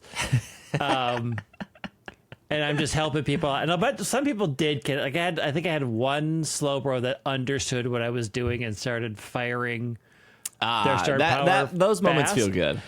But overall, I think it was interesting that it opened up with Dazzling Gleam, because the time that I had two people brought each legendary, and they were like almost dead in the first hit, and I'm like, yeah, this is I exciting. really like that, actually. This is exciting. I think that like reinforces you have made a terrible decision. Made a terrible and I think more raid bosses need to open with their like dominant attack. Right. Again, I know how to run these. I know, I'm just there trying to help people out as best I can. Once I catch my own, I only need to catch one, and then I don't go the rest of the weekend, and I probably won't go next weekend unless somebody sends me a message like, I really need help, can you come help? But I think the magic room, I think, confused a lot of people because you don't ever see it, and you're like, why is it so cool? Why is it doing so much more damage all of a sudden? And to be fair, the first time it happened, I also was like, oh, I'm taking a lot of damage. Why? Oh, yeah, I forgot I put Assault Vest on this thing. Yeah. Like, I'd forgotten what I'd put on it. I was just in there, like, hitting buttons and having fun. So, yeah, I think they made it very interesting. I love Delphox. It's one of my favorite starters. I love the design. I love the typing. So it was frustrating to see a ton of people who brought in water types, and I'm like, okay. Like, all right, you're still not understanding. You're not keeping up. You're not getting that it's fairy. And again, to be fair, a lot of these people also probably didn't know until they clicked on it and saw that it was fairy. And were like, oh, it's too late because this is what I got. And I think that is a big mentality of raids is like, this is all I have. Right. And I don't know if it's like I don't know what to build, or building is too time consuming, or I don't have that. I mean, like, again, this is what we make fun of Iron Hand players or Annihilate players, but I think it does come down to like, I don't have anything else. Yeah, this is what I got. Yep. And if I can make this work, I'll make this work. I think the barrier to raids is the same barrier to competitive Pokemon. You need to know what to bring, and you have to specifically design those things. And the thing about these raids is that each time the whole thing is different. So unlike a standard MMO where you just need to figure out how to make your class work in the raid, this is very much you need to build something completely different to do this raid. And I think that is a barrier to entry that is tough for a lot of people. Because I looked at it and I looked at your thing and I'm like, I do not have time this week to make these, and I'm not going to. I mean that's fair. And like, you know, I think realistically you could look at one of my builds and you could say like, this is going to take me 30 minutes, which is not a lot of time. But if you're an adult or you're busy or you're playing other games, it can be a lot of time.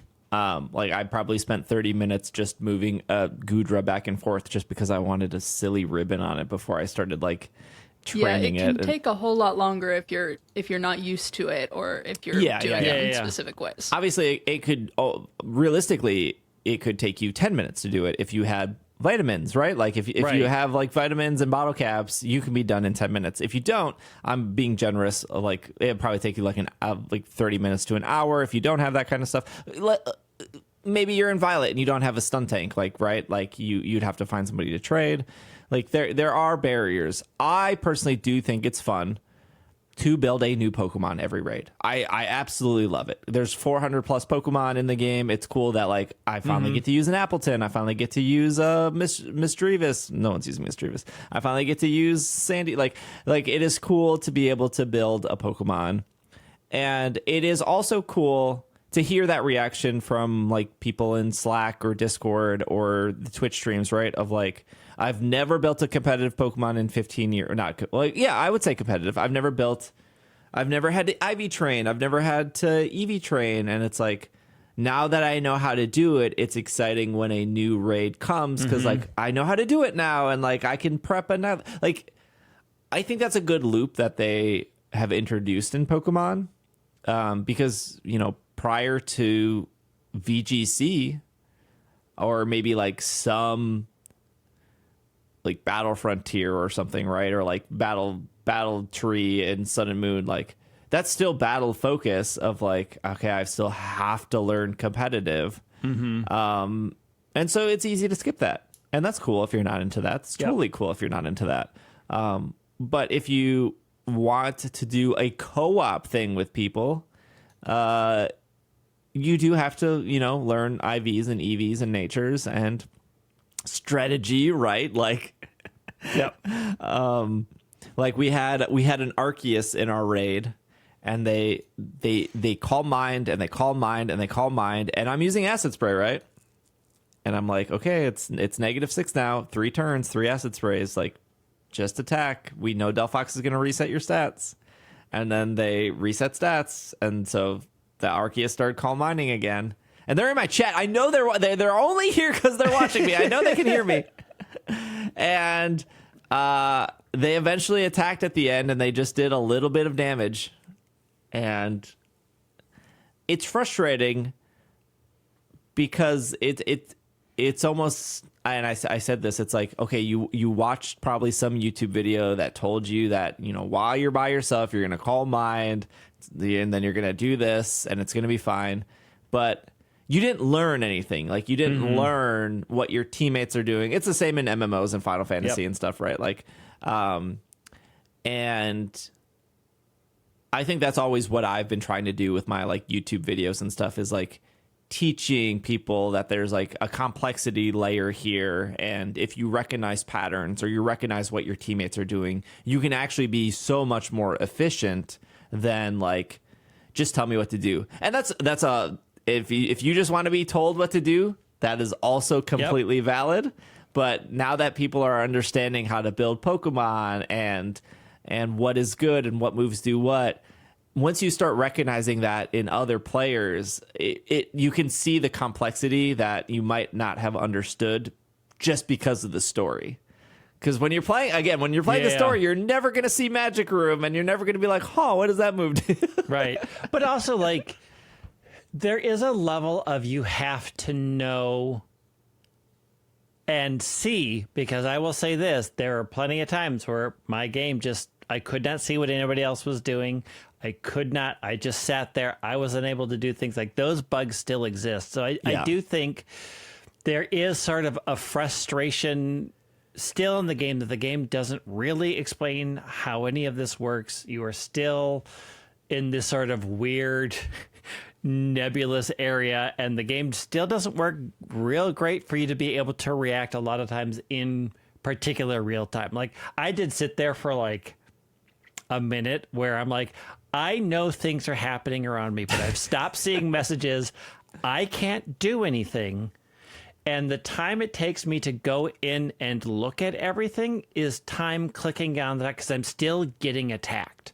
I'm still trying to see, like, these things aren't easily seen, and sometimes Pokemon are left on the screen, but their health thing's 0. So I'm like, are they gone? Are they here? If I heal, what's happening? Where are we at? I do think that I do like that they have made more hardcore content for Pokemon. I think they need to be more transparent in their communication, that this is more difficult content that requires you to specifically do specific things. And I don't think anything official from the company has ever really crossed that barrier. Like, that one article we read was just bad. Like, it was half the information. And I do think that I've run into a lot of people like, you know what, I'm just fine if somebody breeding it for me because I just want the Pokemon and I don't want that. I find that experience frustrating. And I don't blame them, because it can be super frustrating, right? Like, especially if you don't have a core group, you don't have somebody you watch, you don't have people that you can trust, and you're relying on randoms, and you refuse to pay for Nintendo Online. Right. I do think, like, I like the foundation they've built. I do think there's a lot of room for improvement in the next iteration of this. And, you know, like, people who listen to this podcast generally have a way to find a bunch of people to help them out with this thing. So it's harder to sort of understand other people's issues. And, like, that is one of the reasons why I do randoms, so I can see, are people adapting? Are people trying to learn? Or are people just giving up? And I do think I'm seeing fewer people play, but those people are adapting faster. That's like the Final Fantasy thing, though, right? Absolutely. Or like the Destiny thing, right? Like you get the hardcore people right away. They knock it out, they do it, then they're gone, and now all the hardcore people are gone because they already did it. And then you get a bunch of stragglers trying to figure it out together. I only raid on Tuesdays. People are like, "When do you play Final Fantasy?" Only on Tuesday. I will only raid on Tuesday because I find weekends so frustrating. I do think I still think it's weird that they're so secretive about, like, this Pokemon being level 100 and this Pokemon being tough. I don't think there's anything wrong with keeping the moveset secret.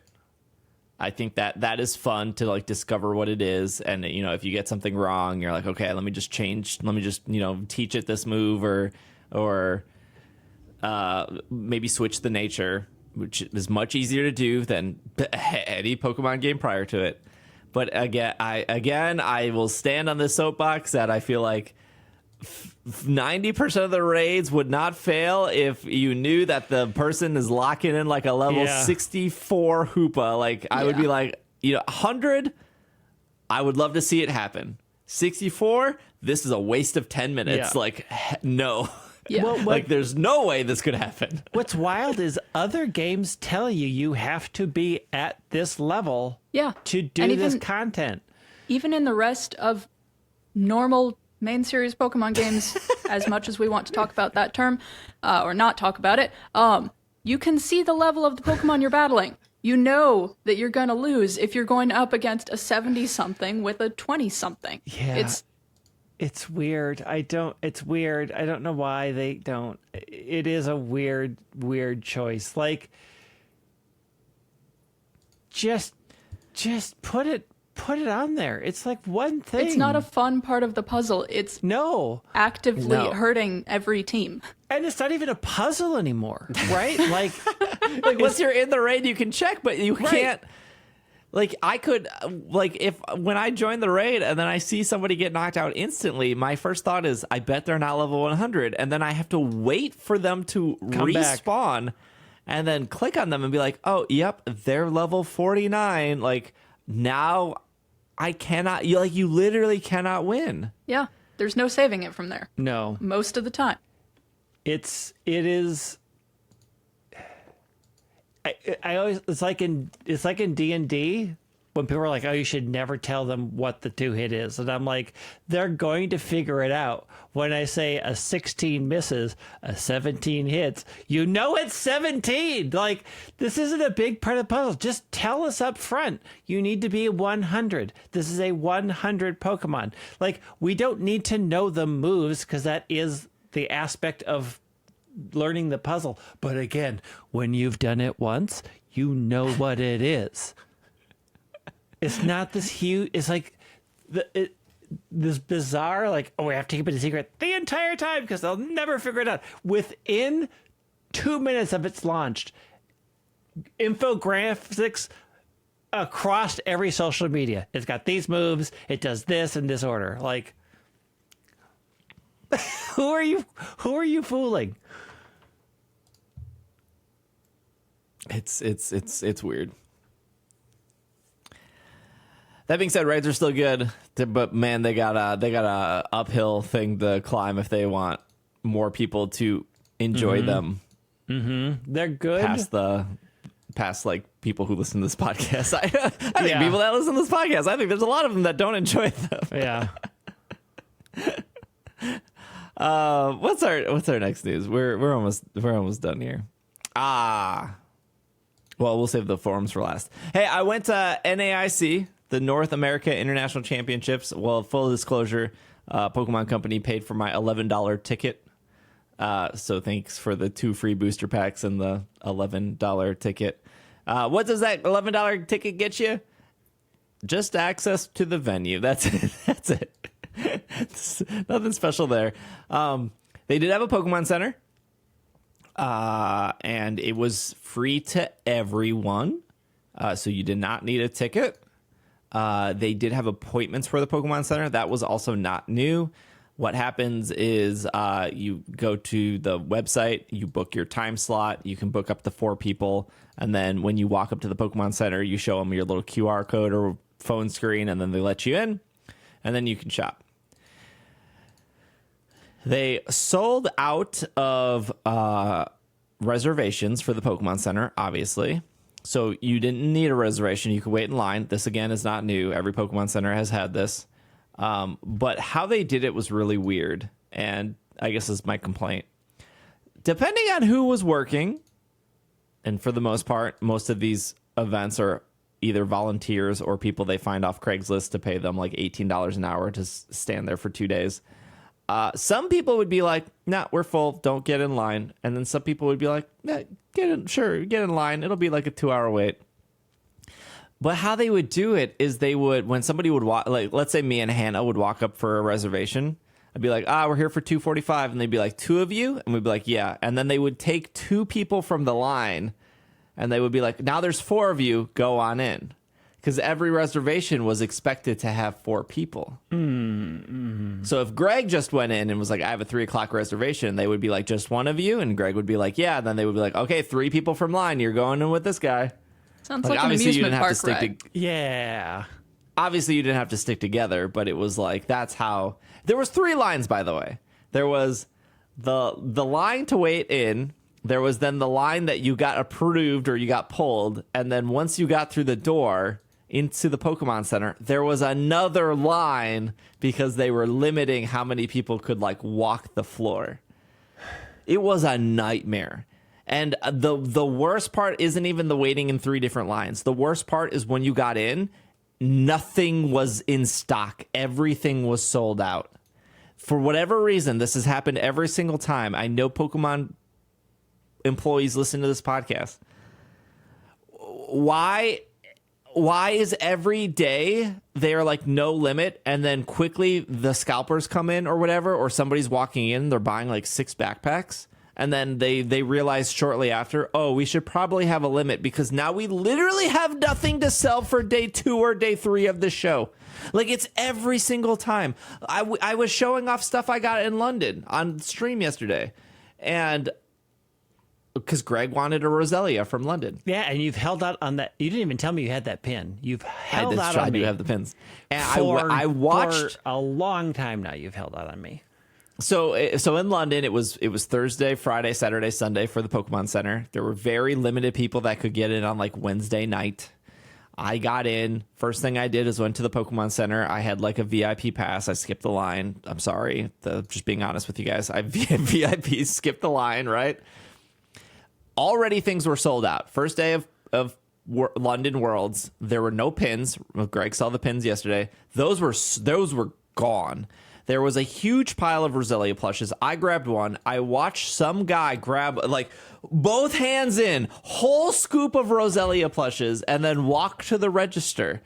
The second day, so that was Thursday. The second day, they said limit 2 plushes per person. They put a limit up the second day. Too late. It was too late because by Friday afternoon, no plushes the rest of the weekend. They were all gone. If you came on Saturday, if you came on Sunday, if you literally came Friday afternoon, you were not getting a Roselia plush. Like, I just don't understand how this is a problem. Every time they do a Pokemon Center, everything should have a limit. I'm sorry, like, maybe you have 4 kids and all 4 kids want a Roselia plush. I'm sorry, limit 2.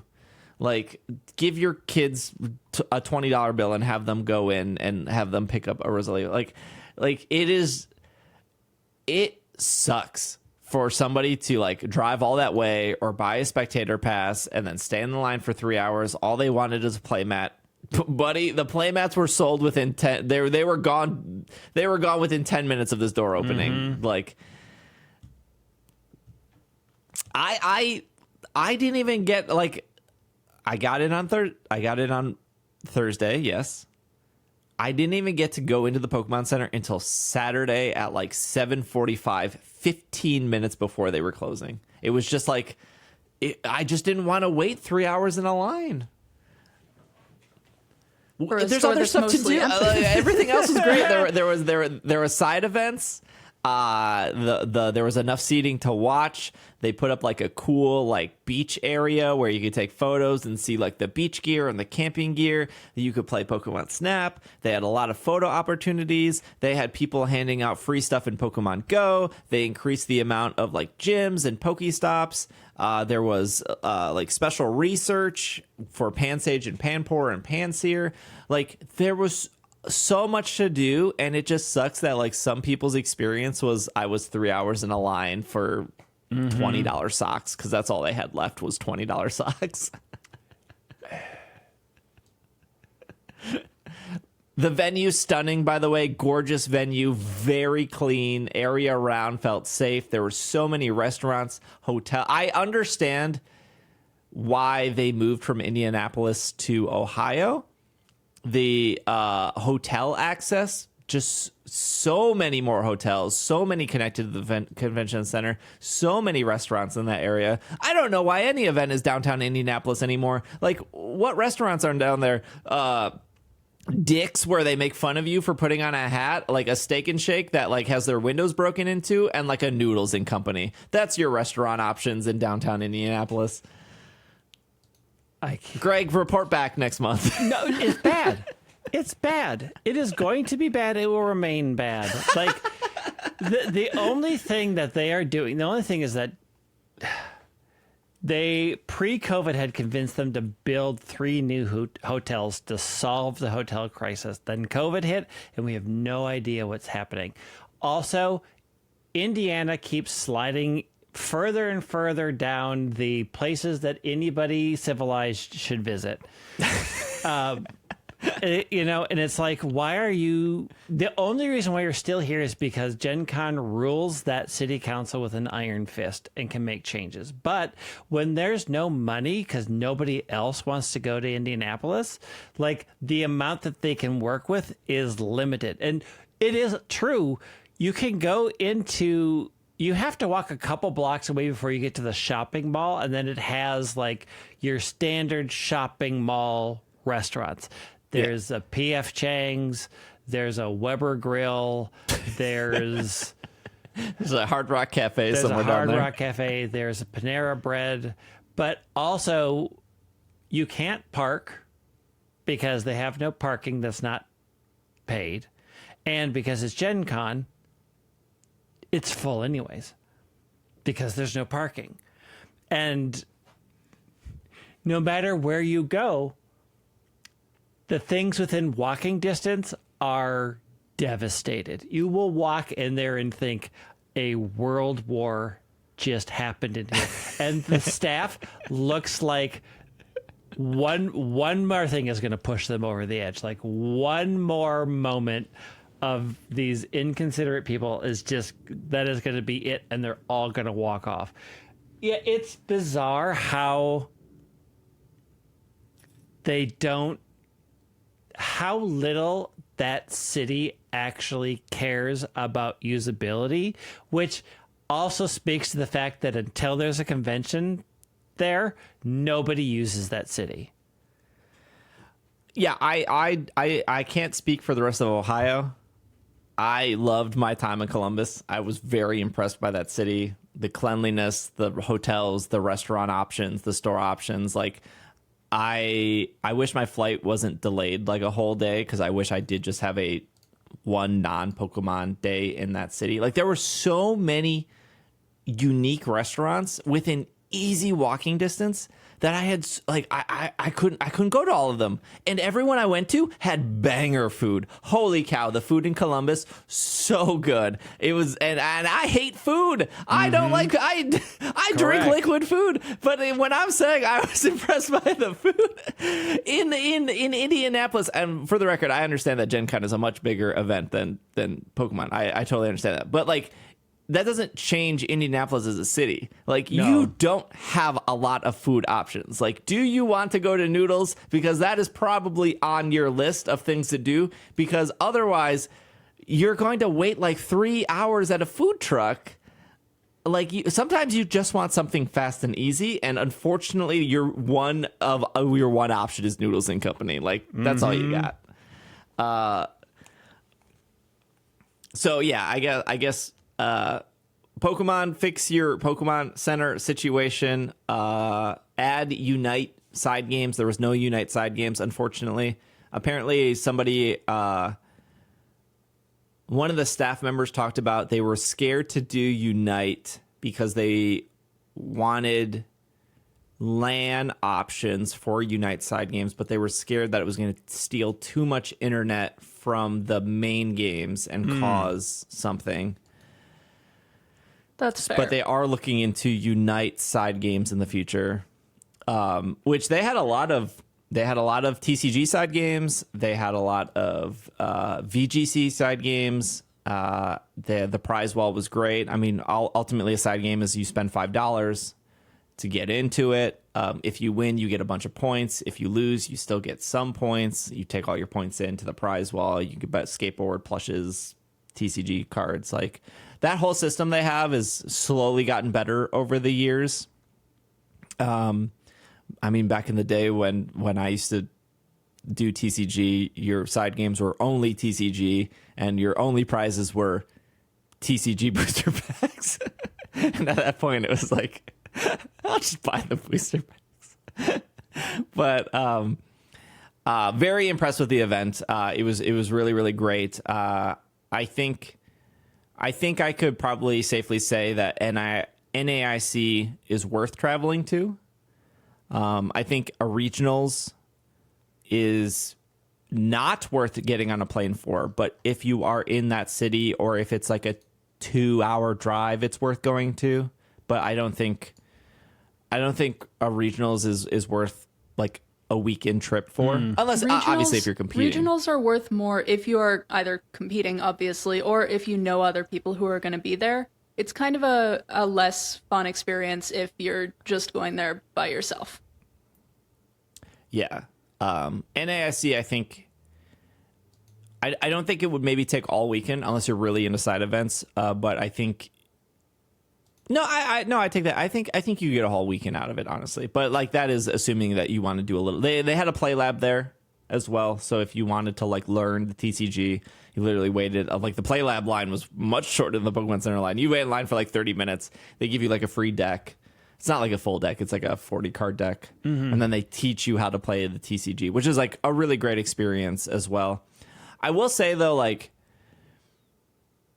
I don't know how much, if you're a parent and I know there's lots of parents that listen to the show, and I know there's the stigma of like, this is a child's thing. There's not a lot for kids to do. Like, I don't think you want to pay $5 and have your kids go in a side event and like, just like leave them there unless you want to watch them. But like, but people do. Oh yeah. When I hosted a room at the Midwest Gaming Classic, there would be parents, and they would like come into the room and they would be like, all right, Sally, daddy's going to go play the pinball machine for 2 hours. Is it cool if you're going to stay here for 2 hours? And they would just dump their kid in the Pokemon room. And I was like, what am I going to do? What? I'm not, this does not say babysitting. Like, what am I would watch this 7-year-old like get bored relatively quickly because spoiler alert, I'm not a parent, but like I'm smart enough to recognize, most people are, I think, that like a 7-year-old gets bored with things very quickly.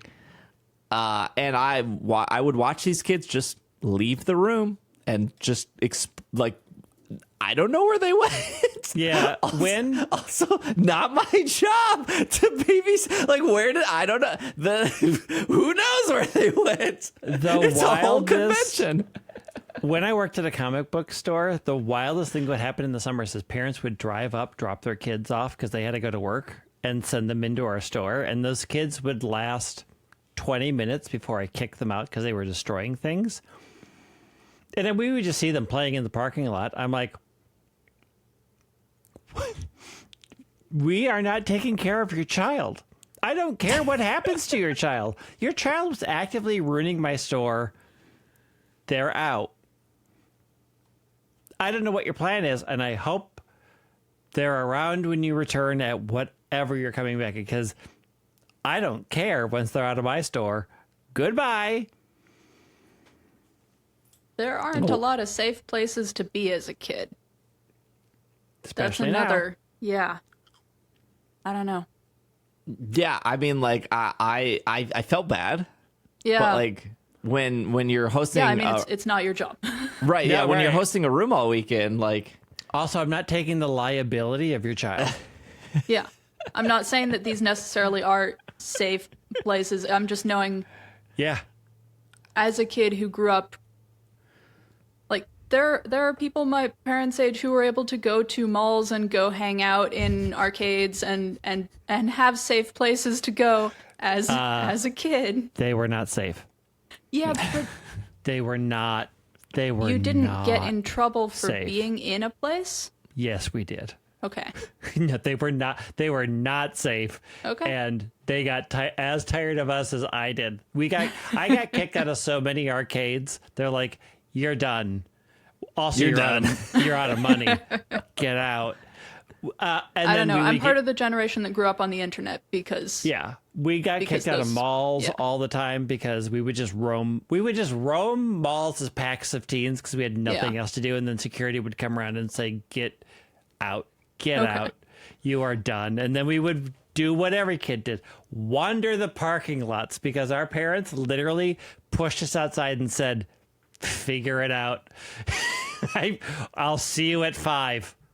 Bye. See, I was the opposite. I was the kid that like never left. My parents were like, "Oh, Yep. you want to go to the park? No, you can't do you. That would require crossing the street, and you are not allowed to cross the street." Oh, they I think told my us mom that would have too. liked if I left the house more, but I was a nerd who liked reading and playing video games. So I grew up on no, the no, internet. I wanted to like go to the parks, or like if I had a friend that lived across the street, they'd be like, "Nope, because we don't want you to cross the street." Oh, my parents said that, but of course they weren't home. So Well, we I had just to stay at left. home. Like my mom was like, "Stay at home." Yeah, So. no, my parents did not exist in that house. We just left. It's like, well, who's going to stop us? Bye. We out. Yeah, so NAIC, good. Hopefully they continue to improve. It seemed, I mean, NAIC, they sold out. So they sold out of badges and stuff. So it's cool that they keep doing that. That means Worlds is coming up. I will be there. I've known this for a while. I was waiting until everything was mostly finalized in my real life before I announced it. But I will be in Yokohama whenever that is. I think it's the 10th, 11th, 12th for Worlds. The Pokemon Company did invite me out. I'm not saying that to brag. I am saying that because of FTC guidelines. I have to tell you that they are paying for my hotel. Legally, I have to tell you that. Otherwise, I get in trouble. And they get in trouble. And if Pokemon gets in trouble because I am vague in what they're paying for, then they don't want to invite me to stuff because that's how the law works. Mm-hmm. So they're not paying for my flight. They have paid for my hotel. And so I will be at the Osaka just for that week. They're not paying for 3 weeks of hotel. Just paying for a week of hotel. I will be at the Osaka Go Fest.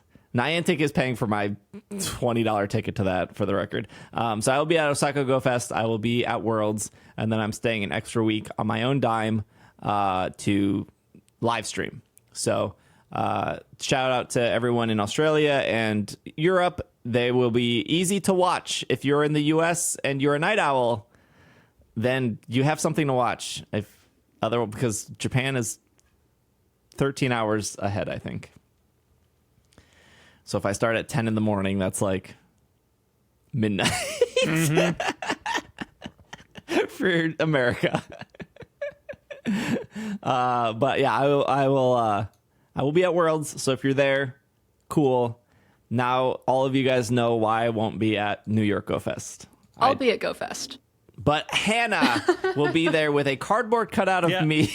and me, because I still don't have a job. If you want to ship those to someone, I'll I get don't the even cardboard know. cutouts from me and Greg ready. We'll send them to Hannah. We'll send them out. It's going to be my very first Go Fest. I've never been to one before. I've never been to an in-person Go event. I've never been to a Safari Zone or a Go Fest. So I'm very excited for that, even if my feelings about the game are kind of hesitant right now. Yeah, I believe some of my Discord mods are planning a meetup for everyone. I know they're also communicating in Slack as well.